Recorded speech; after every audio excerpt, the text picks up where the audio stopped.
Tiny bombs would be strapped to the stomachs of live bats, and the US would drop thousands of them over enemy cities. They would hide inside buildings, and when their timers went off, they would start massive fires everywhere. But during testing, some bats escaped, and they managed to burn down a US military base. Before they could make it work, a much more effective weapon was being invented. And after spending $2 million on the bats, the project was scrapped.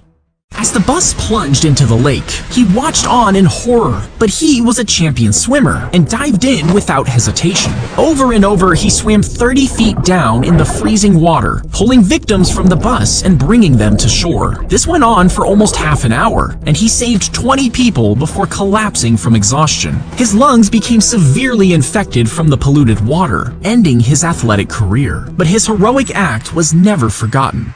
As the mysterious object crashed, the military reported it as a flying saucer. But within hours, officials changed the story, claiming it was a weather balloon. Witnesses came forward, describing strange debris and alien bodies at the crash site. An officer from the investigation even claimed the debris was extraterrestrial.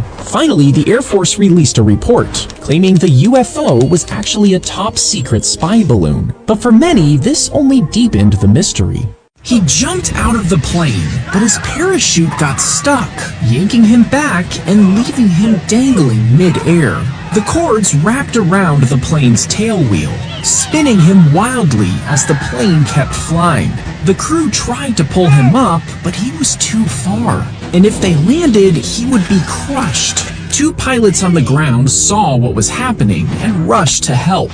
They flew a small plane right under him, getting dangerously close. One man reached out and grabbed him, while the other used the plane's propeller to cut the parachute's cords. This freed the man, and he was pulled into the plane just in time.